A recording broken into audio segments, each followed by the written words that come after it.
సత్యసాయి జిల్లా కదిరి పట్టణంలో గత వైఎస్ఆర్ కాంగ్రెస్ పార్టీ ప్రభుత్వం చివరి నుంచి ఇప్పుడు మా ఎన్డీఏ ప్రభుత్వం వచ్చిన తర్వాత కూడా గత దాదాపు 2 నుంచి 2.5 సంవత్సరాల కాల వ్యవధిలో కదిరి సబ్ రిజిస్టర్ కార్యాలయంలో కోట్ల రూపాయలకు సంబంధించినటువంటి నిధులను ప్రజల నుంచి వసూలు చేసి సబ్ రిజిస్టర్ కార్యాలయంలో సబ్ రిజిస్టర్లు, కొంతమంది సబ్ రిజిస్టర్ ఆఫీసుల సిబ్బంది, దళారులు కలిసి ప్రభుత్వ ఆదాయానికి గండి కొట్టి కోట్ల రూపాయలు దోచుకోవడం జరిగింది. పెద్ద ఎత్తున అవినీతి అక్రమాలు చేయడం జరిగింది.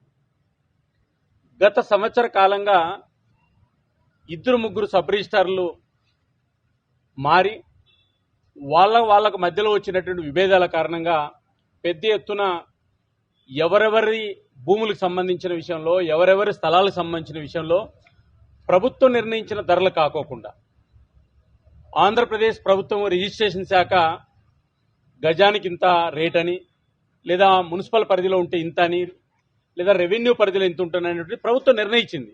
అయితే ప్రభుత్వం నిర్ణయించినటువంటి యొక్క భూములకు సంబంధించి అండర్ వాల్యూ వీళ్ళే వేసి ఒక భూమికి సంబంధించి ప్రభుత్వానికి 8 లక్షల రూపాయలు రిజిస్టర్ వాల్యూ కట్టాల్సి ఉంటే దాన్ని 1 లక్ష రూపాయలు మాత్రమే చూపించి అండర్ వాల్యూ చేసి దళారులు, సబ్ రిజిస్టర్ ఆఫీసుల సిబ్బంది, కొంతమంది ఒక టీమ్గా ఫామ్ అయ్యి కోట్ల రూపాయలు దోచేశారు. ఇవి ఆంధ్రప్రదేశ్ ప్రభుత్వానికి పెద్ద ఎత్తున నష్టం జరిగింది. గతంలో ఈ రకంగా చాలా సబ్ రిజిస్టర్ కార్యాలయాల్లో జరిగాయి. అయితే ఇక్కడ కదిరిలో జరిగినటువంటి సబ్ రిజిస్టర్ ఆఫీస్కి సంబంధించిన విషయంలో ఏంటంటే, ప్రభుత్వానికి సంబంధించినటువంటిది మీరు 50 లక్షలు రిజిస్ట్రేషన్ వాల్యూ కట్టాల్సి ఉంటే మాకు 25 లక్షలు ఇచ్చేయండి, మేము 5 లక్షల రూపాయలు మీకు రిజిస్ట్రేషన్ చేస్తామని చెప్పి 20 లక్షల రూపాయలు దోచుకోవడం జరిగింది. ఇట్లా దాదాపు ఒక అంచనా ఒక 300 నుంచి 400 రిజిస్ట్రేషన్లు చేశారు. ఒక 20 నుంచి 25 కోట్ల రూపాయలు ప్రభుత్వానికి ఆదాయం నష్టం చేకూరింది. వీటితో పాటు ఈరోజు ప్రభుత్వానికి సంబంధించినటువంటి నష్టం ఒకటైతే, దానికి సంబంధించిన విషయంలో కింది నుంచి పై స్థాయి అధికారులందరూ కూడా భాగస్వాములు కావడం అనేటువంటిది ఒకటి.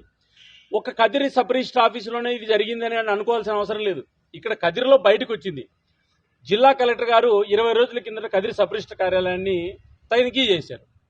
తనిఖీ చేసిన తర్వాత మళ్ళీ ఒక 20 రోజులు చాలా సవ్యంగా నిజాయితీగా వ్యవహరించారు. మళ్ళీ ఈరోజు మళ్ళీ మొదలు పెట్టేశారు.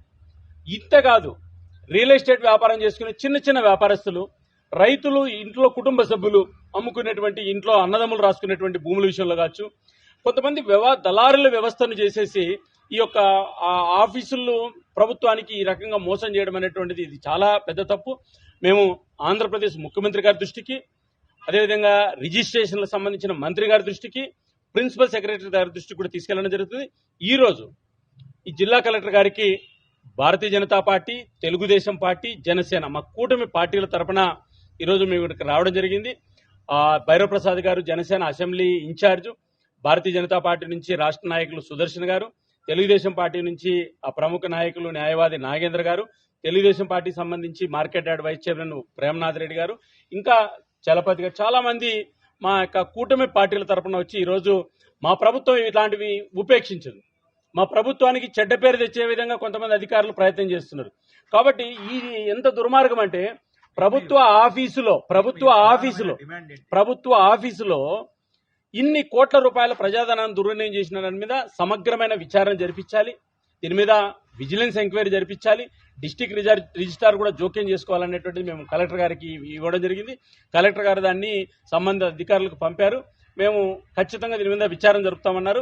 ఏది ఏమైనా ఎవరైనా బాధ్యులు ఎవరైతే ఉంటారో వాళ్ళందరి మీద కఠినమైన చర్యలు తీసుకోవాలనేటువంటిది ఈరోజు మేము కూటమి పార్టీల తరఫున కలెక్టర్ గారిని విజ్ఞప్తి